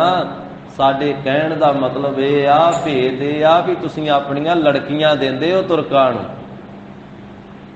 ਤੁਸੀਂ ਰਾਜਪੂਤ ਰਾਜੇ ਆਪਣੀਆਂ ਕੰਨਿਆਂ, ਆਪਣੀਆਂ ਧੀਆਂ ਦੇ ਡੋਲੇ ਤੁਸੀਂ ਤੁਰਕਾਂ ਨੂੰ ਦਿੰਦੇ ਹੋ ਤੇ ਇਹ ਗਾਂ ਤੁਸੀਂ ਕਸਾਈਆਂ ਦੇ ਹੱਥ ਵਿੱਚ ਦਿੰਦੇ ਹੋ। ਆਪ ਆਪਣੀਆਂ ਧੀਆਂ ਤੁਸੀਂ ਤੁਰਕਾਂ ਨੂੰ ਦੇ ਦਿੰਦੇ ਹੋ ਰਾਜਪੂਤ ਰਾਜੇ ਹੋ ਕੇ। ਇਹਦੇ ਤੋਂ ਵੱਡਾ ਉਗਣ ਹੀ ਕੋਈ ਹੋਰ ਨਹੀਂ ਹੈ, ਇਹਦੇ ਤੋਂ ਵੱਡਾ ਪਾਪ ਹੀ ਕੋਈ ਹੋਰ ਨਹੀਂ ਹੈ।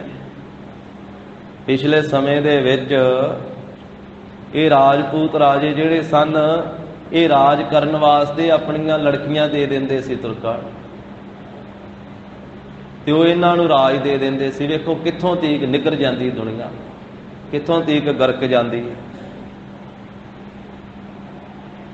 ਇਹ ਬਚਨ ਇੱਕ ਵਾਰੀ ਦਿੱਲੀ ਵੀ ਬਚਨ ਕੀਤਾ ਸੀ ਸੰਤ ਗਿਆਨੀ ਕਰਤਾਰ ਸਿੰਘ ਜੀ ਖਾਲਸਾ ਭਿੰਡਰਾਂ ਵਾਲੇ ਮਹਾਂਪੁਰਖਾਂ ਨੇ। ਜਿਸ ਵੇਲੇ 1975 ਦੇ ਵਿੱਚ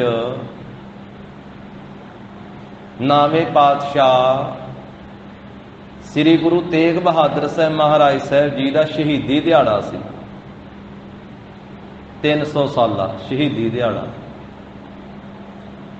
ਜਦੋਂ ਮਹਾਂਪੁਰਖਾਂ ਨੇ ਵੱਡੇ ਭਾਰੀ ਪ੍ਰਚਾਰ ਪ੍ਰਸਾਰ ਕਰਦਿਆਂ ਹੋਇਆਂ 37 ਨਗਰ ਕੀਰਤਨ ਕੱਢੇ ਸਨ। ਨਾਵੇਂ ਪਾਤਸ਼ਾਹ ਮਹਾਰਾਜ ਸਾਹਿਬ ਜੀ ਦੇ ਸ਼ਹਾਦਤ ਨੂੰ ਸਮਰਪਿਤ ਸੰਤ ਗਿਆਨੀ ਕਰਤਾਰ ਸਿੰਘ ਜੀ ਖਾਲਸਾ ਭਿੰਡਰਾਂ ਵਾਲੇ ਮਹਾਂਪੁਰਖਾਂ ਦੱਸਦੇ ਆ ਬਜ਼ੁਰਗ ਜਿਨ੍ਹਾਂ ਨੇ ਦਰਸ਼ਨ ਕੀਤੇ ਉਸ ਮੌਕੇ ਤੇ, ਕਹਿੰਦੇ 100-100 ਕਿਲੋਮੀਟਰ ਤੀਕ ਲੰਬੇ ਨਗਰ ਕੀਰਤਨ ਹੁੰਦੇ ਸੀ। ਉਦੋਂ ਨਗਰ ਕੀਰਤਨ ਨੂੰ ਜਲੂਸ ਕਹਿੰਦੇ ਸਨ। ਅੱਖਰ ਬਦਲਦੇ ਰਹਿੰਦੇ ਆ, ਉਦੋਂ ਜਲੂਸ ਹੀ ਆਖਿਆ ਜਾਂਦਾ ਸੀ। ਔਰ ਮਹਾਂਪੁਰਖਾਂ ਦੇ ਜੀਵਨ ਵਿੱਚ ਵੀ ਉੱਥੇ ਜਲੂਸ ਅੱਖਰ ਹੀ ਲਿਖਿਆ, ਨਾਲ ਬ੍ਰੈਕਟ ਵਿੱਚ ਨਗਰ ਕੀਰਤਨ ਪਾਇਆ। ਕਿਉਂਕਿ ਅੱਜ ਕੱਲ੍ਹ ਜੇ ਜਲੂਸ ਆਖੀਏ ਤੇ ਲੋਕ ਹੋਰ ਤਰ੍ਹਾਂ ਕਰਦੇ ਵੀ ਜਲੂਸ ਕਿਉਂ ਆਖਿਆ ਜੀ। ਪਰ ਕਦੇ ਕੋਈ ਅੱਖਰ ਸਤਿਕਾਰ ਵਾਲਾ ਹੁੰਦਾ ਵਾ, ਸਮਾਂ ਪਾ ਕਰਕੇ ਸ਼ਬਦਾਵਲੀ ਬਦਲਦੀ ਰਹਿੰਦੀ ਹੈ। ਜਿਵੇਂ ਮਸੰਦ ਅੱਖਰ ਕਦੀ ਸਤਿਕਾਰ ਵਾਲਾ ਸੀ ਤੇ ਅੱਜ ਮਸੰਦ ਅੱਖਰ ਇੱਕ ਗਾਲ ਦੇ ਬਰਾਬਰ ਆ, ਪਰ ਕਦੀ ਸਤਿਕਾਰ ਵਾਲਾ ਸੀ। ਪਰ ਜਲੂਸ ਜਿਹੜਾ ਇਹ ਫਿਰ ਵੀ ਸਾਧ ਸੰਗਤ ਜੀ ਸਤਿਕਾਰ ਵਾਲਾ ਅੱਖਰ ਹੈ। ਜਲੂਸ ਹੋਇਆ, ਜਲੌ ਹੋਇਆ। ਜਿਵੇਂ ਦਰਬਾਰ ਸਾਹਿਬ ਗੁਰਪੁਰਬ ਤੇ जिस वेले पूरा सजावट की जाती तो उन्होंने जलाओ आख्या जाता। जलाओ अते जलूस ये बड़े नेड़े दे अखर हैं। तो 37 नगर कीर्तन उस वेले महापुरखों ने कढ़ के बहुत सिक्खी का प्रचार प्रसार किया, खंडे बाटे का अमृत छकाया। तो जो वड्डी स्टेज लगी सी ना दिल्ली दे विच, जिस वेले मौके की प्रधानमंत्री उत्थे स्टेज ते आई सी ते उन्होंने संबोधन करदियां वो गुरु साहब की वडियाई घट ते उहदी ज़्यादा कर दी स्टेज सैकटरी ने। ते उठ के भी खलो गए सी कई, उन्होंने मान सन्मान जिहा करन वास्ते। महाराज की हजूरी थी, जो महापुरखों का आया सी समा बोलण दा, उन्होंने बोलिया पहली गल तो कहते गलती की है, गुरु ग्रंथ साहब की हजूरी में कोई वड्डे तो वड्डा आ जाए उठ के नहीं अगे जाईदा। दूजी गल स्टेज सैकटरी ने बोलदे आख्या सी भी अपने पुत्र नूं इत्थे पंजाब विआह करके ते तुसीं साडे नाल संबंध पक्का कर लो। ते महापुरखों ने उत्थे बोलिया सी, कहंदे अगे राजपूत राजे अपनियां धीआं दे के राज लैंदे हुंदे सी ते सिखो तुसीं भी कुड़ियां दे के राज लैणा। ये उस महापुरख दे बोल सी उत्थे जदों लखां दा इकट्ठ सी। कहंदे उत्थे रहतनामे दे बोल भी बोले सी भी सिख जिहड़ा वो सिख दे नाल रिश्ता करे। दई भादनी को सुता अह मुख अमी चुआए। कहंदे जिहड़ा सिख नूं छड्ड करके होर गैर थां दे उत्ते अपनी धी दा रिश्ता करदा है, वो इस तरह करदा जिवें सप दे मूँह विच अमृत चोण वाली गल। ये बोल उत्थे कीते सी।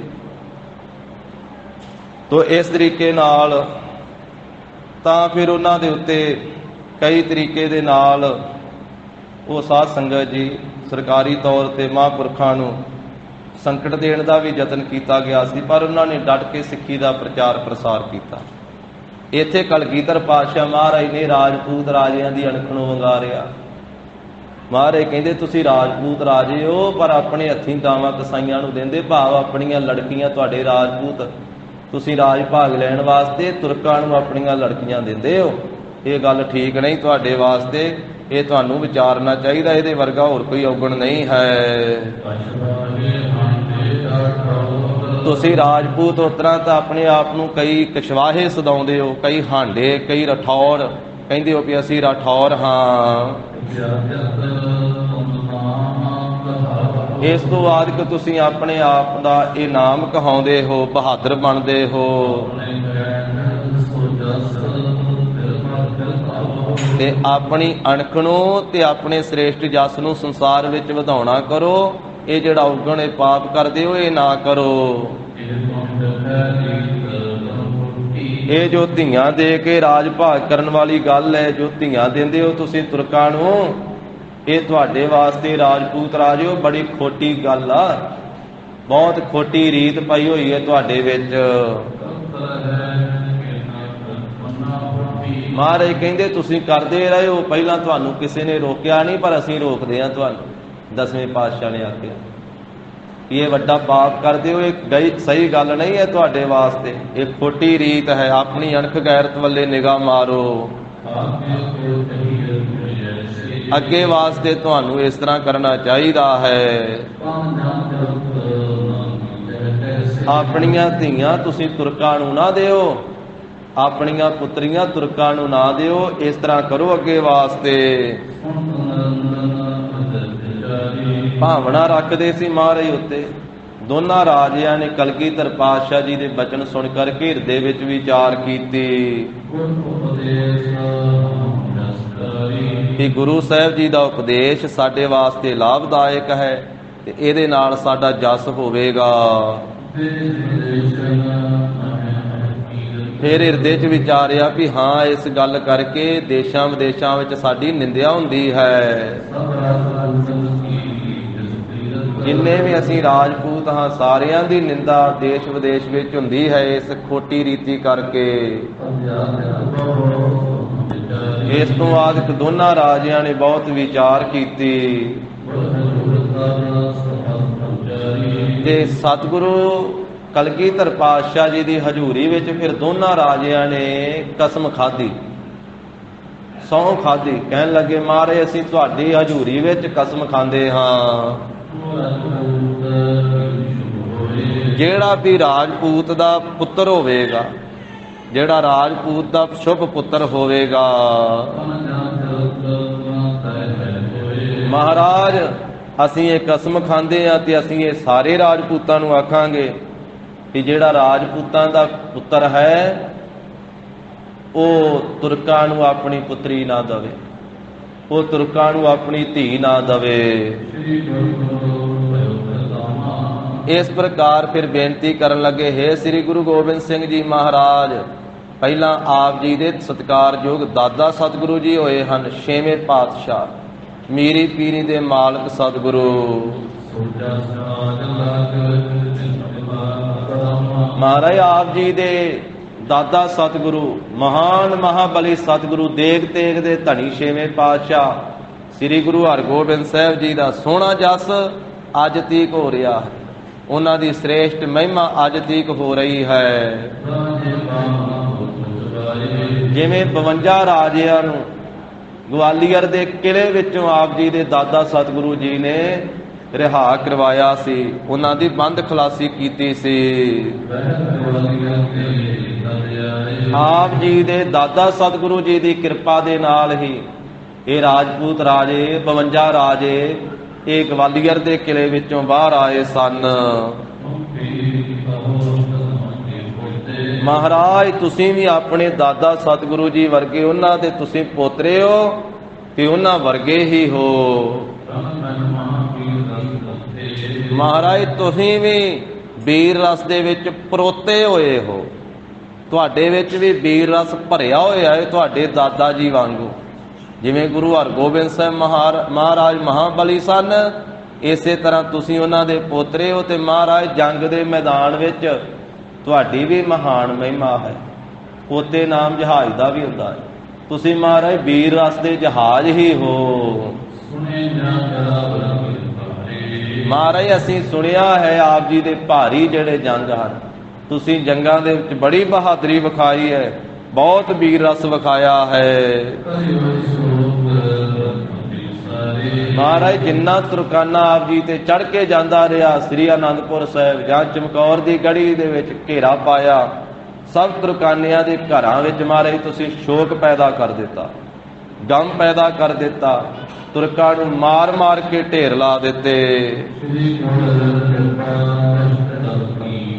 ਜਦੋਂ ਇਹਨਾਂ ਨੇ ਫਿਰ ਪ੍ਰਣ ਕੀਤਾ ਨਾ, ਕਸਮ ਖਾਧੀ ਮਹਾਰਾਜ ਅਸੀਂ ਧੀਆਂ ਰਾਜਪੂਤ ਰਾਜੇ ਅੱਗੇ ਤੋਂ ਤੁਰਕਾਂ ਨੂੰ ਨਹੀਂ ਦੇਵਾਂਗੇ, ਤੇ ਫਿਰ ਸਤਿਗੁਰੂ ਕਲਗੀਧਰ ਪਾਤਸ਼ਾਹ ਨੇ ਇਹਨਾਂ ਦੋਨਾਂ ਰਾਜਿਆਂ ਦੇ ਉੱਤੇ ਖੁਸ਼ੀ ਕੀਤੀ, ਕਿਰਪਾ ਦ੍ਰਿਸ਼ਟੀ ਕੀਤੀ।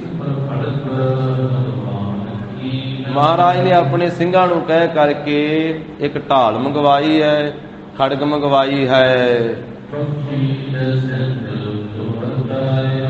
ਖੁਸ਼ ਹੋ ਕਰਕੇ ਰਾਜੇ ਜੈ ਸਿੰਘ ਨੂੰ ਮਹਾਰਾਜ ਨੇ ਕਿਰਪਾਨ ਤੇ ਢਾਲ ਬਖਸ਼ਿਸ਼ ਕੀਤੀ। ਉਸ ਵੇਲੇ ਗੁਰੂ ਸਾਹਿਬ ਜੀ ਦੀ ਬਖਸ਼ਿਸ਼ ਆਪਣੇ ਹੱਥਾਂ ਤੇ ਲੈ ਕੇ ਰਾਜੇ ਜੈ ਸਿੰਘ ਸਵਾਈ ਨੇ ਤੇ ਫਿਰ ਕਲਗੀਧਰ ਪਾਤਸ਼ਾਹ ਦੇ ਚਰਨਾਂ ਤੇ ਨਮਸਕਾਰ ਕੀਤੀ, ਸੀਸ ਨਿਵਾਇਆ। ਮਹਾਰਾਜ ਸਾਹਿਬ ਜੀ ਨੇ ਉਸ ਵੇਲੇ ਤਰਕਸ਼, ਸੋ ਜੋ ਤੀਰਾਂ ਦਾ ਭੱਥਾ ਹੈ, ਤੇ ਇਸੇ ਤਰ੍ਹਾਂ ਧਨਖ ਜੋ ਕਮਾਨ ਹੈ ਤੇ ਤੀਰ ਹਨ, ਉਹ ਪੀਣ ਕੀ ਸਖਤ ਜਿਹੜਾ ਹੈ ਕਮਾਨ ਉਹ ਵੇਖ ਕਰਕੇ ਤੇ ਤੀਰ ਵੇਖ ਕਰਕੇ। ਦੂਸਰੇ ਰਾਜੇ ਅਜੀਤ ਸਿੰਘ ਨੂੰ ਮਹਾਰਾਜ ਸਾਹਿਬ ਜੀ ਨੇ ਤੀਰ ਕਮਾਨ ਦੀ ਬਖਸ਼ਿਸ਼ ਕੀਤੀ ਹੈ। ਇਸ ਤਰ੍ਹਾਂ ਦੋਨੋਂ ਇਹ ਰਾਜਪੂਤ ਰਾਜੇ ਗੁਰੂ ਸਾਹਿਬ ਜੀ ਤੋਂ ਬਖਸ਼ਿਸ਼ਾਂ ਲੈ ਕਰਕੇ ਖੁਸ਼ ਹੋਏ।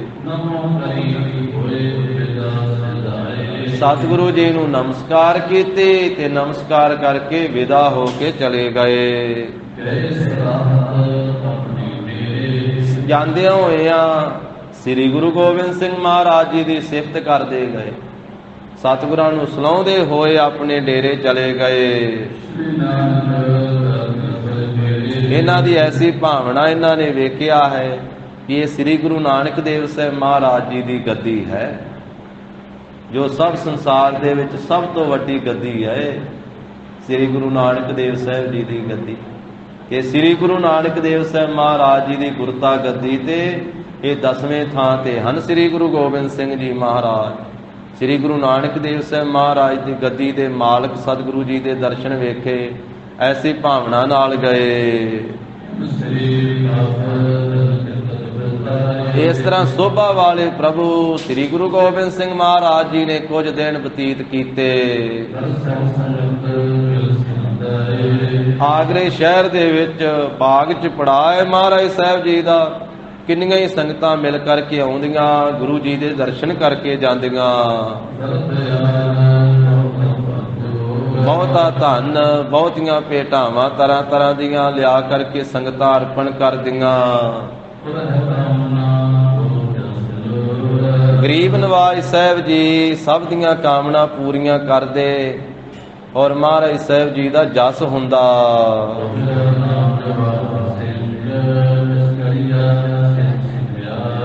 ਜਿਸ ਸਿੰਘ ਦਾ ਨਾਮ ਸੀ ਭਾਈ ਜਵਾਹਰ ਸਿੰਘ, ਜੜੀਆ ਜਿਸ ਨੂੰ ਕਿਹਾ ਜਾਂਦਾ ਸੀ, ਇਹ ਸੁਨਿਆਰਾ ਸਿੱਖ ਸੀ।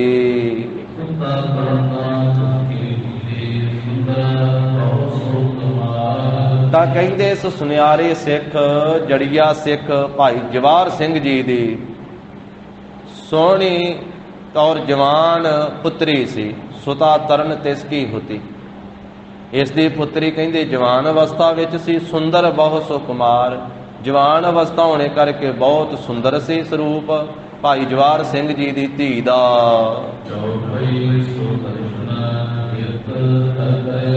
ਇਹ ਭਾਈ ਜਵਾਹਰ ਸਿੰਘ ਜੀ ਦੀ ਪੁੱਤਰੀ ਜੋ ਜਵਾਨ ਅਵਸਥਾ ਦੇ ਵਿੱਚ ਹੈ, ਕਲਗੀਧਰ ਪਾਤਸ਼ਾਹ ਜੀ ਦੇ ਦਰਸ਼ਨ ਕਰਨ ਵਾਸਤੇ ਆਈ ਹੈ। ਮਹਾਰਾਜ ਸਾਹਿਬ ਜੀ ਦੇ ਪਿਆਰੇ ਸਿੰਘ ਪਰਿਵਾਰ ਆਇਆ ਸਾਰਾ, ਧੀ ਵੀ ਨਾਲ ਆਈ ਮਹਾਰਾਜ ਦੇ ਦਰਸ਼ਨ ਕਰਨ ਵਾਸਤੇ। ਕਿ ਉਹਦੀ ਭਾਵਨਾ ਹੈ ਕਲਗੀਧਰ ਪਾਤਸ਼ਾਹ ਜੀ ਦੇ ਵਾਸਤੇ ਭਾਈ ਜਵਾਹਰ ਸਿੰਘ ਜੀ ਦੀ ਪੁੱਤਰੀ ਉਹ ਇੱਕ ਬਹੁਤ ਸੋਹਣਾ ਵਸਤਰ ਲੈ ਕੇ ਆਈ। ਬਰੀਕ ਜਿਹਾ ਕੱਪੜਾ ਹੈ, ਮਹਾਰਾਜ ਸਾਹਿਬ ਜੀ ਨੂੰ ਭੇਟ ਕਰਨ ਵਾਸਤੇ ਲਿਆਈ ਹੈ।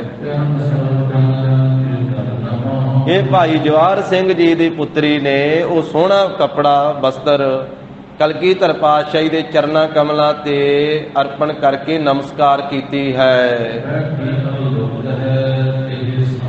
ਜਿੱਥੇ ਨਾ ਬਾਕੀ ਸੰਗਤ ਬੈਠੀ ਹੈ, ਗੁਰੂ ਕਾ ਖਾਲਸਾ ਬੈਠਾ ਹੈ, ਇਹ ਪੁੱਤਰੀ ਵੀ ਬੈਠ ਗਈ ਹੈ ਨਮਸਕਾਰ ਕਰਕੇ ਤੇ ਬੈਠ ਕੇ ਕਲਗੀਧਰ ਪਾਤਸ਼ਾਹ ਜੀ ਦੇ ਦਰਸ਼ਨ ਕਰ ਰਹੀ ਹੈ। ਉਸ ਵੇਲੇ ਕੁਝ ਸਿੰਘ ਮਹਾਰਾਜ ਸਾਹਿਬ ਜੀ ਦੇ ਪਾਸ ਖਲੋਤੇ ਹੋਏ ਹਨ। ਬਾਗ ਦੇ ਵਿੱਚ ਸ੍ਰੇਸ਼ਟ ਜਿੱਥੇ ਹਰੇ ਹਰੇ ਦਰਖਤ ਵਾ, ਇੱਕ ਦਰਖਤ ਦੇ ਥੱਲੇ ਮਹਾਰਾਜ ਸਾਹਿਬ ਜੀ ਨੇ ਉਸ ਮੌਕੇ ਤੇ ਆਸਣ ਲਾਇਆ ਹੋਇਆ ਹੈ। ਇਧਰ ਕਹਿੰਦੇ ਬਹਾਦਰ ਸ਼ਾਹ ਜੋ ਬਾਦਸ਼ਾਹ ਹੈ, ਉਹ ਸਹਿਜ ਸੁਭਾਅ ਤੁਰਦਾ ਤੁਰਦਾ ਸੈਰ ਕਰਦਾ ਹੋਇਆ ਫਿਰਦਾ ਬਾਗ ਵਿੱਚ ਇਧਰੇ ਥਾਂ ਵੇਖਦਾ ਵੇਖਦਾ ਆਇਆ ਹੈ। ਜਦੋਂ ਇਸ ਬਾਗ ਦੇ ਨੇੜੇ ਆਇਆ ਨਾ ਬਹਾਦਰ ਸ਼ਾਹ, ਤਾਂ ਇਹਨੇ ਜਦੋਂ ਇਹਨੂੰ ਖਬਰ ਮਿਲੀ, ਇਹਨੂੰ ਪਤਾ ਲੱਗਾ ਹੈ ਕਿ ਇੱਥੇ ਇਸੇ ਬਾਗ ਵਿੱਚ ਹੀ ਮਹਾਰਾਜ ਦਾ ਆਸਣ ਹੈ। ਉਂਝ ਬੇਨਤੀ ਕਰਕੇ ਇਹਨੇ ਆਪਣੇ ਮਹਿਲਾ ਵਿੱਚ ਵੀ ਮਹਾਰਾਜ ਨੂੰ ਸੱਦਿਆ ਸੀ, ਭੇਟਾ ਵੀ ਅਰਪਣ ਕੀਤੀ ਸੀ। ਫਿਰ ਸਭਾ ਵਿੱਚ ਮਹਾਰਾਜ ਸਾਹਿਬ ਜੀ ਗਏ ਸੀ ਖਾਨਖਾਨੇ ਦੀ ਬੇਨਤੀ ਤੋਂ। ਤਾਂ ਇਸ ਤਰ੍ਹਾਂ ਹੁਣ ਜਦੋਂ ਇੱਧਰ ਆਇਆ ਵਾ ਸੈਰ ਕਰਦਾ ਕਰਦਾ, ਤੇ ਉਸ ਬਾਗ ਵਿੱਚ ਜਦੋਂ ਇਹਨੂੰ ਖਬਰ ਮਿਲੀ ਵੀ ਇੱਥੇ ਲਾਗੇ ਹੀ ਮਹਾਰਾਜ ਸਾਹਿਬ ਜੀ ਨੇ ਆਸਣ ਲਾਇਆ ਹੋਇਆ ਹੈ, ਤਾਂ ਮਨ ਵਿੱਚ ਮਨੋਰਥ ਧਾਰਨ ਕੀਤਾ ਮਹਾਰਾਜ ਜੀ ਦਾ ਦਰਸ਼ਨ ਕਰਨ ਵਾਸਤੇ ਬਹਾਦਰ ਸ਼ਾਹ ਨੇ। ਕਹਿੰਦੇ ਬਾਗ ਦੇ ਵਿੱਚ ਇਹਨੇ ਉਤਰ ਕੇ ਪ੍ਰਵੇਸ਼ ਕੀਤਾ ਹੈ। ਅਗਲੇ ਪਾਸੇ ਜਿੱਥੇ ਧੰਨ ਸ੍ਰੀ ਗੁਰੂ ਗੋਬਿੰਦ ਸਿੰਘ ਮਹਾਰਾਜ ਇੱਕ ਦਰਖਤ ਦੇ ਥੱਲੇ ਆਸਣ ਲਾਇਆ ਨਾ, ਉੱਥੇ ਸੋਹਣੀ ਫਰਸ਼ ਕਰਵਾਈ ਹੋਈ ਹੈ। ਫਰਸ਼ ਤੋਂ ਭਾਵ ਉੱਥੇ ਦਰੀਆਂ ਵਿਛੀਆਂ ਹੋਈਆਂ, ਗਲੀਚੇ ਵਿਛੇ ਹੋਏ ਆ ਸੰਗਤ ਦੇ ਬੈਠਣ ਵਾਸਤੇ। ਤੇ ਬਹੁਤੇ ਸਾਰੇ ਮਹਾਰਾਜ ਸਾਹਿਬ ਦੇ ਸਿੰਘ ਜਿਹੜੇ ਹਨ ਉਹ ਇਕੱਠੇ ਹਨ ਗੁਰੂ ਸਾਹਿਬ ਜੀ ਦੇ ਪਾਸ। ਕੁਝ ਖਲੋਤੇ ਆ ਗੁਰੂ ਸਾਹਿਬ ਜੀ ਦੇ ਨੇੜੇ, ਕੁਝ ਸੰਗਤ ਵਿੱਚ ਬੈਠੇ ਹੋਏ ਹਨ। ਬਹਾਦਰ ਸ਼ਾਹ ਵੀ ਛੇਤੀ ਨਾਲ ਆਇਆ ਹੈ ਤੇ ਇਹਨੇ ਆ ਕੇ ਦਸ਼ਮੇਸ਼ ਪਾਤਸ਼ਾਹ ਜੀ ਨੂੰ ਮੱਥਾ ਟੇਕਿਆ, ਚਰਨ ਬੰਦਨਾ ਕੀਤੀ ਹੈ, ਨਮਸਕਾਰ ਕੀਤੀ ਹੈ। ਪਰਮੇਸ਼ਰ ਸਰੂਪ ਸਤਿਗੁਰੂ ਸ੍ਰੀ ਗੁਰੂ ਗੋਬਿੰਦ ਸਿੰਘ ਮਹਾਰਾਜ ਜੀ ਨੇ ਆਦਰ ਦਿੱਤਾ ਬਹਾਦਰ ਸ਼ਾਹ ਨੂੰ ਤੇ ਆਪਣੇ ਪਾਸ ਬਿਠਾਇਆ ਹੈ। ਹਾਂ, ਸਾਰੇ ਜਥਾ ਜੋਗ ਬਾਕੀ ਵੀ ਸਾਰੇ ਲੋਕ ਖਲੋਤੇ ਹੋਏ ਹਨ, ਕੁਝ ਬੈਠੇ ਆ, ਕੁਝ ਪਿੱਛੇ ਖਲੋਤੇ ਵੀ ਹਨ। ਕਹਿੰਦੇ ਵੀ ਇਸ ਤਰ੍ਹਾਂ ਜਿੰਨੀਆਂ ਸੰਗਤਾਂ ਜਾਂ ਹੋਰ ਲੋਕ ਸਾਰੇ ਹੀ ਕੁਝ ਇਹ ਬਹਾਦਰ ਸ਼ਾਹ ਦੇ ਨਾਲ ਵੀ ਇਹਦੇ ਸਿਪਾਹੀ ਆਦਿਕ ਆਏ ਤਾਂ ਉਹ ਸਾਰੇ ਹੀ ਗੁਰੂ ਸਾਹਿਬ ਜੀ ਨੂੰ ਵੀ ਵੇਖ ਰਹੇ ਆ ਤੇ ਬਹਾਦਰ ਸ਼ਾਹ ਨੂੰ ਵੀ ਵੇਖ ਰਹੇ ਹਨ। ਉਹ ਸਿੱਖ ਭਾਈ ਜਵਾਹਰ ਸਿੰਘ ਦੀ ਨੌਜਵਾਨ ਲੜਕੀ ਉਹ ਵੀ ਇੱਥੇ ਸੰਗਤ ਵਿੱਚ ਬੈਠੀ ਸਥਿਤ ਹੈ। ਤਾਂ ਕਹਿੰਦੇ ਵੀ ਉੱਠ ਕਰਕੇ ਉਹ ਇੱਧਰ ਉੱਧਰ ਕਿਤੇ ਨਹੀਂ ਗਈ, ਉਹ ਵੀ ਅਗਲੇ ਪਾਸੇ ਬੈਠੀ ਹੋਈ ਹੈ। ਜਦੋਂ ਬਹਾਦਰ ਸ਼ਾਹ ਦੀ ਨਿਗਾਹ ਪਈ ਨਾ ਉਸ ਨੌਜਵਾਨ ਧੀ ਦੇ ਉੱਤੇ, ਜੋ ਭਾਈ ਜਵਾਹਰ ਸਿੰਘ ਦੀ ਪੁੱਤਰੀ ਦੇ ਉੱਤੇ, ਤਾਂ ਉਸ ਵੇਲੇ ਕਹਿੰਦੇ ਵੀ ਉਸ ਧੀ ਦਾ ਸੋਹਣਾ ਰੂਪ ਵੇਖ ਕਰਕੇ ਤੇ ਬਹਾਦਰ ਸ਼ਾਹ ਦਾ ਮਨ ਮੈਲਾ ਹੋ ਗਿਆ। ਬਹਾਦਰ ਸ਼ਾਹ ਦਾ ਉਹਦੇ ਅੰਦਰ ਵਿਸ਼ੇ ਦੀ ਇਹ ਚਾਹਨਾ ਪੈਦਾ ਹੋ ਗਈ। ਉਸ ਨੌਜਵਾਨ ਪੁੱਤਰੀ ਦੇ ਉੱਤੇ ਲੁਭਾਇਮਾਨ ਹੋ ਗਿਆ ਇਹ ਬਹਾਦਰ ਸ਼ਾਹ। ਜਿਵੇਂ ਕਹਿੰਦੇ ਵੀ ਚਕੋਰ ਚੰਦਰਮਾ ਦੀ ਤਰਫ ਵੇਖਦੀ ਹੈ, ਇਸ ਤਰ੍ਹਾਂ ਵੇਖਣ ਲੱਗ ਪਿਆ।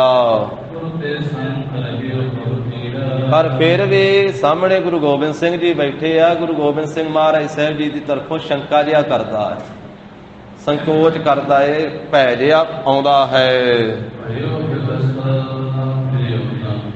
ਪਰ ਮਨ ਬੇਬਸ ਹੋ ਰਿਹਾ ਹੈ ਬਹਾਦਰ ਸ਼ਾਹ ਦਾ, ਤੇ ਮਨ ਜਿਹੜਾ ਹੈ ਉਹ ਫੇਰਿਆ ਹੋਇਆ ਫਿਰਦਾ ਨਹੀਂ, ਭਾਵ ਮਨ ਜਿਹੜਾ ਹੈ ਇਹ ਵਿਕਾਰਾਂ ਦਾ ਫੁਰਨਾ ਪੈਦਾ ਹੋ ਰਿਹਾ ਮਨ ਦੇ ਵਿੱਚ।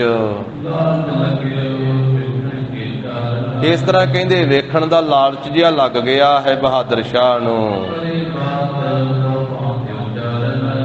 ਅੰਦਰੋਂ ਮਨ ਜਿਹੜਾ ਉਧਰ ਨੂੰ ਜਾਂਦਾ ਹੈ ਵਾਰ-ਵਾਰ, ਪਰ ਉੱਪਰੋਂ ਜਿਹੜਾ ਹੈ ਨਾ ਉਹ ਗੱਲਾਂ ਬਾਤਾਂ ਜੀਆਂ ਕਰਦਾ ਹੈ। ਕਰੇ ਬਾਤ ਬਹੁ ਭਾਂਤ ਉਚਾਰਨ, ਬਹੁਤ ਤਰ੍ਹਾਂ ਦੀਆਂ ਗੱਲਾਂ ਜਿਹੜੀਆਂ ਨਾ ਉਹ ਗੁਰੂ ਸਾਹਿਬ ਜੀ ਦੇ ਨਾਲ ਕਰਦਾ ਹੈ, ਪਰ ਅੰਦਰੋਂ ਮਨ ਹੋਰ ਪਾਸੇ,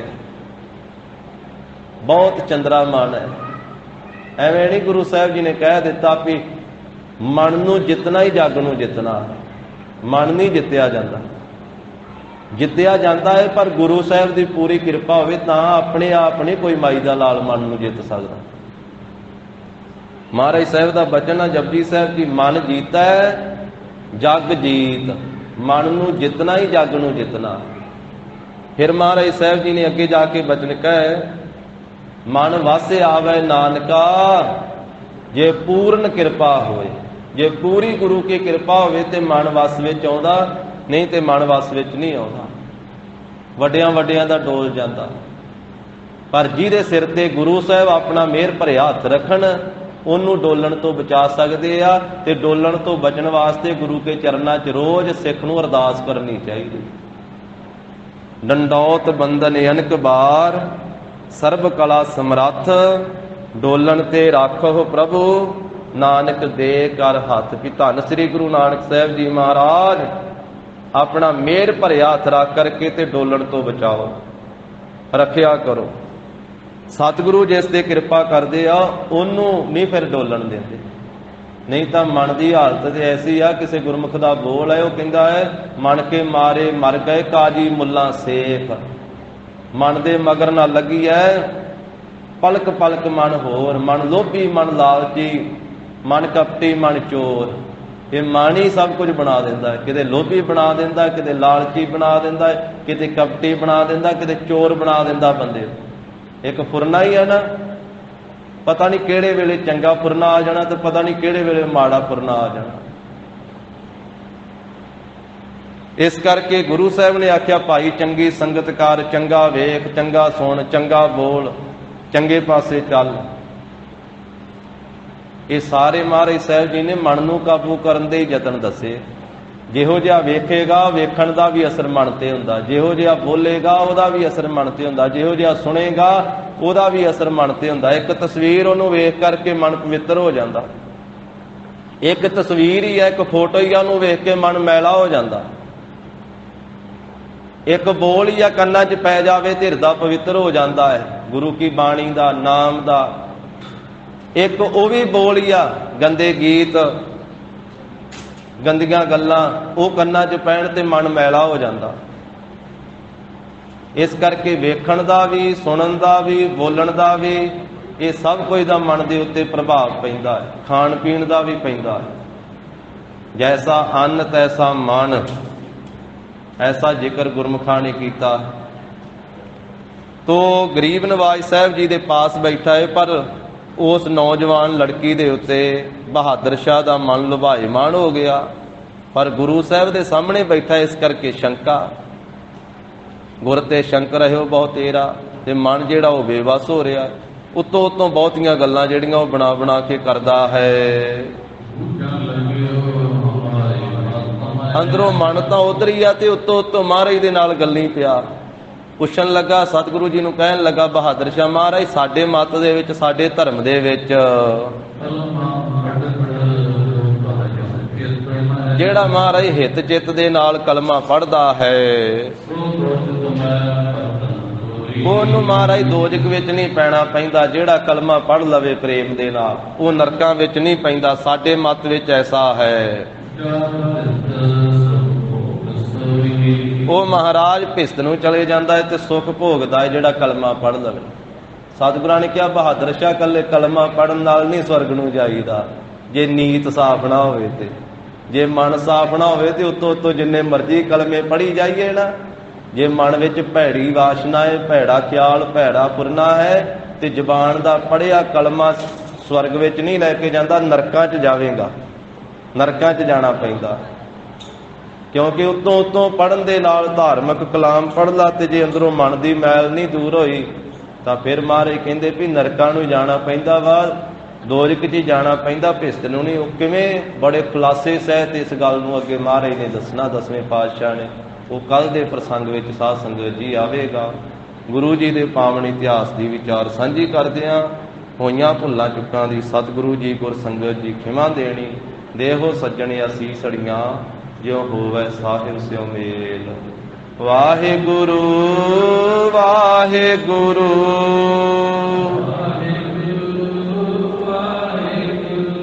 ਵਾਹਿਗੁਰੂ ਵਾਹਿਗੁਰੂ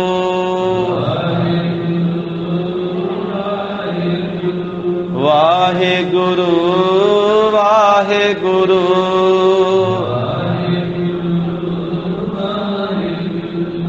ਵਾਹਿਗੁਰੂ ਵਾਹਿਗੁਰੂ